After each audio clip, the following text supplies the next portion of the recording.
Welcome. This is the Senior Safety Advice Podcast, and we are so glad that you've made it to a calmer corner of your day.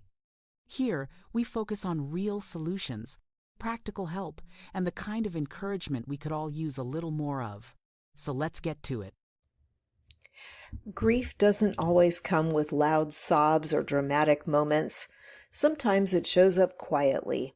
It shows up as an empty chair, a silent phone, a long afternoon that feels heavier than it should. Today I want to talk about grief and loneliness because they often travel together. And if you're feeling this way, I want you to know something right up front. You are not broken, you are not weak, and you are definitely not alone. In this episode, I'm going to help you understand why grief and loneliness feel the way they do, what's actually happening inside your heart and mind, and a few gentle, realistic ways to cope even on the hard days. And just so you know where this comes from, I've spent years working with older adults and families as a senior home safety specialist, and I've seen how deeply loss and isolation can affect everyday life, especially as we age. Now let's talk about what grief really looks like. Grief isn't just about losing a person. It can be about losing a role and a routine, your independence, your health, or the life you thought you would be living right now. And loneliness doesn't always mean being alone. You can feel lonely in a full room. You can feel lonely with family nearby. Loneliness is about feeling unseen, unheard, or disconnected. Here's what I've noticed over the years. Grief often makes people pull inward. Loneliness makes people feel forgotten. And together they can quietly drain your energy, your motivation, and even your sense of purpose.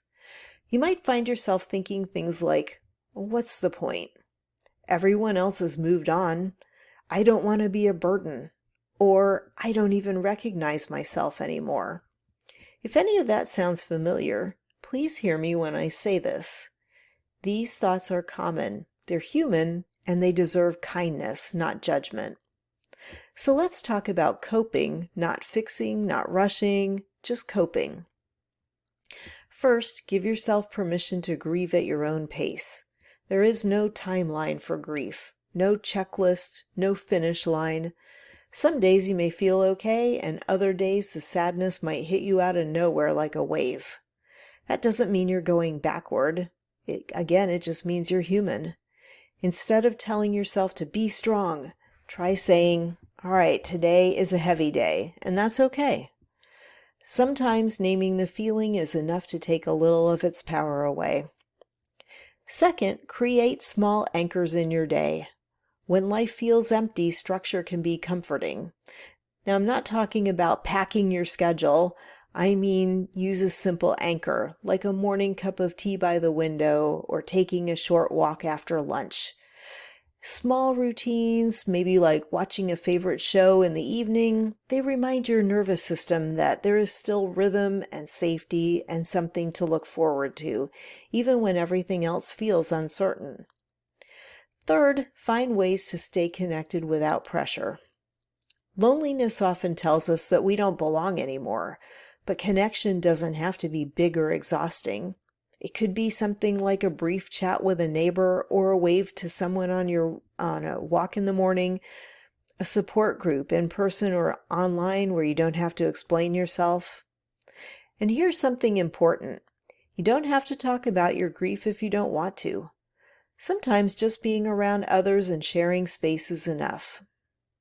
Fourth, talk to yourself the way you would talk to a friend. This one matters more than people realize. If a friend told you they felt lonely and heartbroken, you surely wouldn't say, get over it. You wouldn't say, oh man, other people have it worse. You would probably tell your friend, I'm really sorry you're going through this. That sounds so hard. I'm here for you. So try offering yourself that same kindness. When the self-criticism starts, pause and gently replace it with compassion. Not positivity, but compassion. Fifth, ask for help, even if it feels uncomfortable. Grief can make asking for help feel impossible. Loneliness can convince you that no one cares, but both of those are lies that grief tells.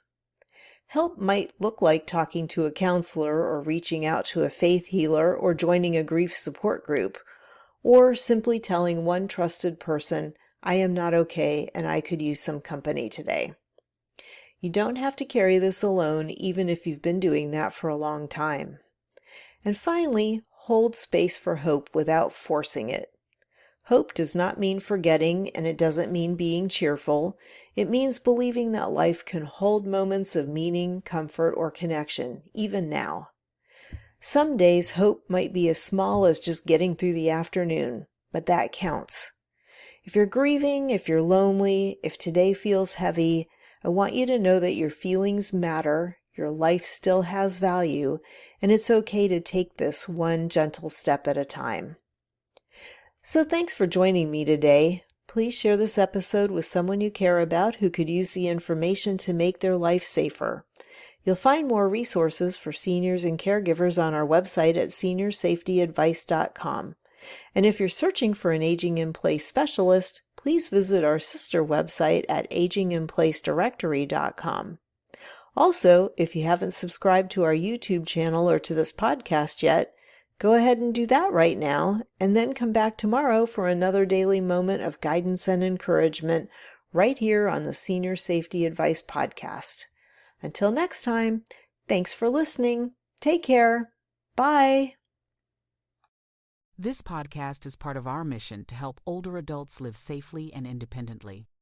If you'd like to take the next step, visit aginginplacedirectory.com, where you'll find specialists, helpful resources, and inspiration to make every home your place to thrive.